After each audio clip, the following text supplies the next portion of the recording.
بسم اللہ الرحمن الرحیم۔ ڈاکٹر منور حسین آپ کے پیش خدمت ہیں۔ آج ہم نے وقت لیا ہے امبیسڈر نائلہ چوہان سے، کسی تعارف کے محتاج نہیں، ہمارے یوٹیوب چینل کو ہمیشہ وقت دیتی ہیں۔ آج ہم بات کریں گے اسرائیل اور حماس کے درمیان میں جو سیز فائر ہوا ہے اس کی وجوہات کیا ہیں، اس پہ ہم سیر حاصل گفتگو کریں گے۔ لیکن میں یہ سمجھتا ہوں کہ جو اسرائیل نے سیز فائر جو کیا ہے وہ مجبور ہو کے کیا ہے، امریکنز نے بھی مجبور ہو کے ان کا ساتھ دیا ہے، اور اس کی بنیادی وجہ یہ ہے کہ امریکن اور اسرائیل کی جو اسٹریٹجی تھی حماس نے اسے بیلنس کیا ہے۔ اور اس کی ایک مثال میں آپ کو دیتا چلوں کہ 360 ٹینکوں کے ساتھ جو پہلی مرتبہ اسرائیل نے حملہ کیا، اس میں سے تقریباً 300 ٹینک حماس نے برباد کر دیے، تباہ کر دیے۔ تو پہلی مرتبہ اسرائیل کو اتنے بڑے لیول پہ عام ریزسٹنس نظر آتی ہے۔ پھر انٹرنیشنل آپ اگر اوپینین کو دیکھیں، جس طرح کے پروٹیسٹ نظر آ رہے ہیں وہ بھی ہمارے سامنے، اور پھر جو عرب اور OIC کا جو ڈیلیگیشن سب سے پہلے چائنا گیا اور روس گیا، اس نے ایک بہت بڑی سگنلنگ دی ہے ویسٹ کو کہ آپ کا قائم کردہ جو انٹرنیشنل آرڈر ہے، اسپیشلی مڈل ایسٹ کے اندر جو اسٹرکچر ہے وہ ایروڈ ہوتا چلا جا رہا ہے، جس کی بات میں بار بار کرتا ہوں۔ اور میں کشمیر کے حوالے سے بھی بات کرتا ہوں کہ جب تک کشمیری موومنٹ جو ہے وہ انڈین فورس کو آپ بیلنس نہیں کریں گے، جب تک وہ آزادی حاصل نہیں کر پائیں گے۔ اور میں ہمیشہ مثال ہمیشہ امریکہ کی دیتا ہوں کہ امریکہ کو اگر فرانس آ کے مدد نہ کرتا تو برٹش کے مقابلے میں امریکن آزادی کی موو بیلنس نہیں ہوتی اور آزادی حاصل نہیں کر پاتے۔ انہی باتوں پہ گفتگو کریں گے امبیسڈر نائلہ چوہان صاحبہ۔ پہلے تو بہت شکریہ آپ کے وقت کا۔ میڈم مجھے فرمائیے گا کہ یہ جو سیز فائر ہوا ہے، کیا یہ نارم بیسڈ انٹرنیشنل آرڈر یا لبرل ورلڈ آرڈر، جس میں یونائٹڈ نیشن ہیں، مختلف ریجیمز ہیومن رائٹس کی، ہیومنیٹیرین لاز کی ہمیں نظر آتی ہیں، اس کے سروائیول کے لیے بہتر ہے؟ چونکہ مجھے تو وہ اب ایروڈ ہوتے نظر آ رہا ہے۔ پوری دنیا کا جو ٹرسٹ تھا UN کے اوپر وہ ہوتے ہوئے نظر نہیں آ رہا، ناکام ہوئی۔ آپ نے دیکھا یوکرین کی وار کے اوپر بھی، اور پھر فلسطین پہ بھی، اور پھر کشمیر پہ بھی۔ ڈاکٹر صاحب یہ کافی سارے ڈفرینٹ ایسپیکٹس ہیں، اگر آپ اجازت دیں میں سب پہ تھوڑا تھوڑا آپ کو آئیڈیا اپنا رائے شیئر کر سکتی ہوں۔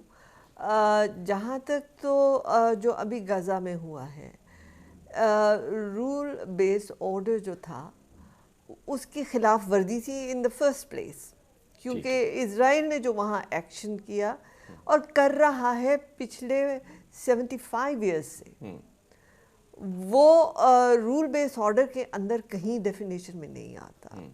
اور اسی لیے آپ دیکھیے کہ جب برکس کا سمٹ ہوا تو South Africa the chair president Ramaphosa نے کہا کہ ان کو انٹرنیشنل کرمنل کورٹ میں لے جانا چاہیے، ICC میں، کیونکہ انہوں نے انٹرنیشنل لاء کی وائلیشن کی ہے، انہوں نے انٹرنیشنل آرڈر کو خراب کیا ہے۔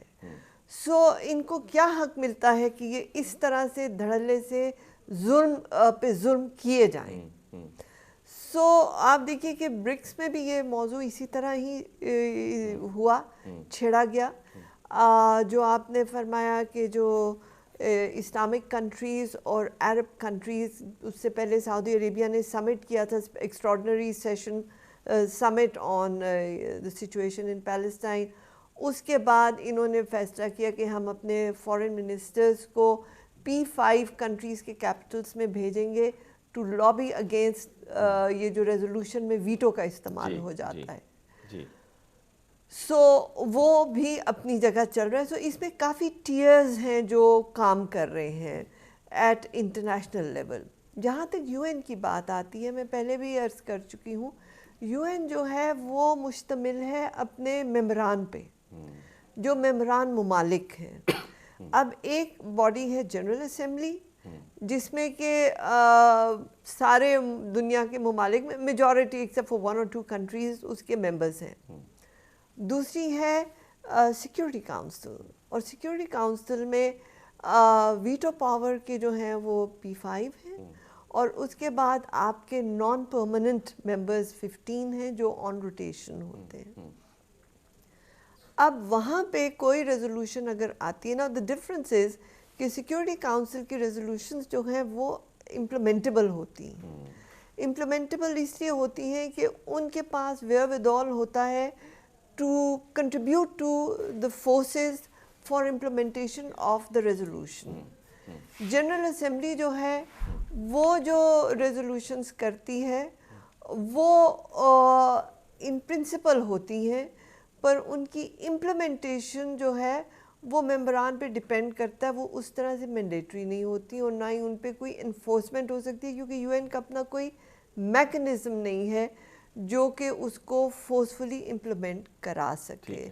سو جب ہم یو این کے فیلئر کی بات کرتے ہیں تو میں ذرا اس میں جھجکتی ہوں کہ یہ فیلئر کی بات نہیں ہے. This is how this institution was instituted in 1945 in San Francisco.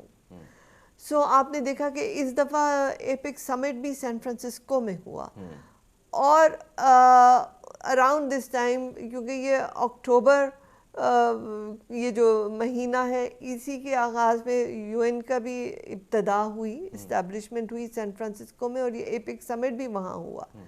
وہاں پہ بھی آپ دیکھیں کہ پریزیڈنٹ شی نے پریزیڈنٹ بائیڈن سے out of the epic summit by lateral جو ہے 4 گھنٹے کی ملاقات کی, جس میں یہ سارے موضوعات ڈسکس ہوئے.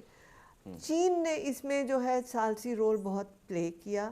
ان کا جو اسپیشل ایکسٹراڈنری انوائے آن پیلسٹائن ہے وہ حماس اور اسرائیل کی جو کارکنان ہیں ان سے بھی گفتگو کر رہے ہیں.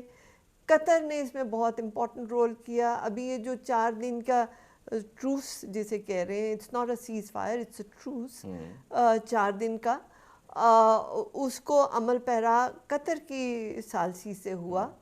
پاکستان جو ہے وہ یو این جنرل اسمبلی میں بہت ایکٹیو ہے, اور یہ ریزولوشن میں امینڈمنٹس وغیرہ اس پہ ہمارے جو وہاں پہ نمائندہ ہیں وہ بہت ایکٹیو ہیں. اچھا میڈم, یہاں اگر مجھے اجازت دیجیے, آپ نے ٹھیک کہا, technically you are absolutely right, لیکن جو پرسیپشن ہے دنیا میں لوگوں کی یونائٹڈ نیشن کے بارے میں کہ وہ فیلئر ہے, چونکہ بات ہے پرسیپشن کی, اسی لیے لبرل ورلڈ آرڈر کے اندر کہا جاتا ہے کہ پبلک اوپینین میٹرز, اور اگر وہ پالیسی میکنگ کے اندر ریفلیکٹ ہو رہی ہے تو ہم کہتے ہیں ایک ریشنل ججی تلی پالیسی ہے. تو پبلک اوپینین کی نظر میں یونائٹڈ نیشن کا جو تاثر ہے وہ کوئی اچھا ہمیں نظر نہیں آ رہا. پھر آپ نے منیر اکرم صاحب کی بات کی, اس میں کوئی شک نہیں, بڑی ایکٹیو ڈپلومیسی کی ہے فلسطین کے ایشو کے اوپر, لیکن یہ جو OIC اور عرب لیگ کا جو ڈیلیگیشن چائنا گیا, رشیا گیا, وہاں پاکستان کہاں ہے؟ دیکھیے, you must understand that 2 different things. جو OIC کا جو گروپ اور عرب لیگ کا گروپ آف منسٹرز P5 کی وزٹ پہ ہیں, وہ ہیں جو کہ مطلب پوسٹ ہولڈرز ہیں. Pakistan is not a post holder at this time. Okay, ٹھیک ہے. سو اس لیے ہماری اس میں مطلب شمولیت نہیں تھی فزیکلی, بٹ مورلی اور پولیٹیکلی اور ڈپلومیٹکلی ہم بالکل ان کے ساتھ ہیں اور تھے. اور یہ ادھر جب سمٹ ہوا تھا, ایکسٹراڈنری سمٹ, اس میں یہ فیصلہ ہو گیا تھا کہ کون کون وہاں پہ شمولیت کریں گے. So that is a decided thing. اس میں پاکستان کا ہونا یا نہ ہونا is not an issue. The issue is کہ آپ ادھر کے لوگوں کی تکلیف کو دور کریں. سو وہ ایک چیز ہو گئی. پھر آپ نے سوال کیا ہے منیر اکرم کے بارے میں. Munir Akram is doing a great job. وہ پچھلے 70 سال سے یو این کے ہی اس میں ہیں, سو ان کو اس کا اندر باہر اچھی طرح پتہ ہے. ان کے مقابلے کا دنیا میں کوئی ڈپلومیٹ, بیکاز آپ کو میں بتاؤں ڈاکٹر صاحب کہ ویسے تو بہت باتیں ہوتی ہیں, اور ہمارے ہاں ہمارے جو انسٹیٹیوشنز جو کامیاب ہیں ان کو اتنی سراہا نہیں جاتا, جو کہ کرنا چاہیے, سراہنا چاہیے. لیکن دنیا مانتی ہے کہ پاکستان کی فارن سروس, پاکستان کے ڈپلومیٹس دنیا کے ٹاپ ڈپلومیٹس میں شمولیت ہے. بالکل ٹھیک فرمایا, لیکن یہ عموماً ہمارے ہاں نہیں مانا جاتا. وہ ہماری میڈیا کا بھی قصور ہے میڈم. ہاں, اور یہ میڈیا کی بات ہے. آپ نے کہا کہ public opinion, who are the public opinion creators? It's the media. Exactly. And media is controlled by the West. اب آپ کے کتنے لوگ دیکھیں گے, کتنے لوگ اس کی بات کو سمجھیں گے. لیکن اگر CNN کچھ کہتا ہے یا BBC کوئی کہتا ہے یا DW کچھ کہتا ہے تو وہ اس کی آپ دیکھیے فالوئنگ کتنی ہے. پبلک اوپینین فارمنگ تو یہ کرتے ہیں. لیکن میڈم اگر الجزیرہ مسلم ورلڈ سے اٹھ سکتا ہے, press T V Muslim world سے اٹھ سکتا ہے, تو پاکستان کا میڈیا کیوں نہیں اٹھ سکتا؟ اس میں گورنمنٹ پالیسی آپ کو نظر آتی ہے کہ کیا ہماری ایسی پالیسی رہی ہیں جو میڈیا کو اٹھائیں, انٹرنیشنل لیول تک لے جائیں؟ لیکن دیکھیے الجزیرہ کی کریشن از ویری ڈفرینٹ. اور یہ گورنمنٹ پالیسی سے جو ہوگا وہ گورنمنٹ اسپوکس پرسن ہوگا, اس کی وہ کریڈیبلٹی انٹرنیشنلی ہو ہی نہیں سکتی, because you are seen then as spokesperson of the government. تو if you are you know پخت بغل of the government, then obviously you are limited to that. To be an independent media, you have to have that kind of strength. Al Jazeera کے اوپر دیکھیے کتنی مشکلات آئی ہیں, Arab world میں بھی اور ویسٹرن ورلڈ سے بھی, لیکن they had the power to do so.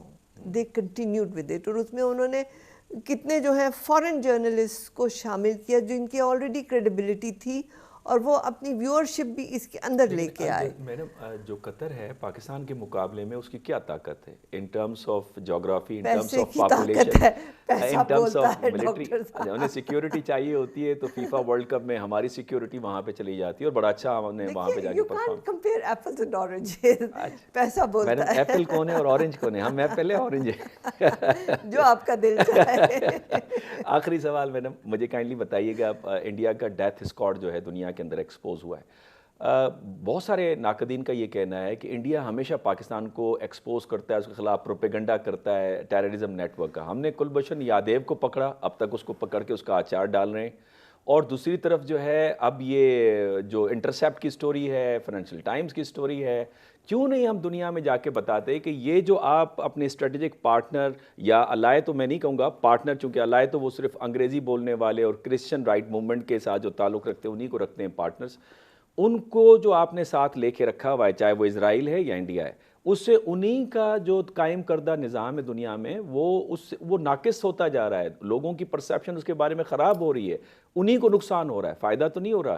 کیا انڈیا کنٹین کر پائے گا چائنا کو؟ مجھے نہیں لگتا کہ کنٹین کر پائے گا. گولوان میں ہم نے دیکھ لیا. تو آپ کو کیا لگتا ہے کہ ہم کیوں نہیں جا کے دنیا میں راگ الاپتے کہ بھائی یہ دیکھیں کینیڈا میں کیا ہوا, قطر میں کیا ہوا, یو کے میں کیا ہوا, یو ایس میں کیا ہو رہا ہے, پاکستان میں کیا ہو رہا ہے. یہ تو ابھی بہت ساری چیزیں اور بھی کھلیں گی, ہو سکتا ہے یہ افریقہ میں بھی اپنے کھیل کھیلتے ہوں. دیکھیے اس میں بھی دو چیزیں ہیں, ہو سکتا نہیں, ہو رہا ہے کھیل, وہ ہر جگہ کھیل رہے ہیں کیونکہ ان کی aspirations are bigger than their actual potential, اور aspirations are lesser than our actual potential. So that's one comparison. Secondly, ہمیں الاپنے کی ضرورت کیا ہے جب ساری دنیا نے ان کو جو ہے وہ ایکسپوز کر دیا. اگر ہم صرف بولتے تو کہتے ہو یہ تو آرچ رائیولز ہیں, انہوں نے تو بولنا ہی ہے. نہیں میڈم, لیکن 9/11 کے بعد دنیا بول رہی ہے تو وہ آپ کو خود بخود اسٹرینتھ, کیونکہ ہم تو پہلے سے کہہ رہے تھے, ٹھیک ہے, لیکن اب جو کینیڈا میں ہوا, جو اور ممالک میں ہوا, اس نے کنفرم کی ہماری بات کہ انڈیا اپنی ٹیریٹری کے باہر یہ سازشیں اور اس قسم کی نیگیٹو ایکٹیویٹیز کر رہا ہے. اور یہ خوش آئین بات ہے کہ اب دنیا ہماری بات کو مان رہی ہے. ہم کہہ رہے تو تھے, لیکن اب جو ہے وہ جو ہم کہہ رہے تھے اس کو سپورٹ مل گئی ہے through proofs in their part of the world. اگر ہمارے ہوتا رہے تو وہ دنیا کو کوئی غم نہیں ہے, لیکن جب ان کے گھر میں آگ لگی ہے تو تب انہیں احساس ہوا ہے کہ واقعی یہ تو ایک تیلی لگائی جا رہی ہے جہاں آگ لگی ہے. So it has exposed India in a very negative way. And ہمیں اپنے گھر کو سنبھالنا ہے. ہمیں فیٹف کی گرے لسٹ میں ڈالا گیا, انڈیا کی منی لانڈرنگ سامنے آ گئی ہے, پھر ٹیرر فائنانسنگ سامنے آ گئی ہے, دنیا میں انلیگل ویپن کی ترسیل کے حوالے سے مرکز بنا رہا ہے, دنیا میں 11% ہتھیار انڈیا خریدتا رہا ہے جتنی بھی سیل ہوئی ہے.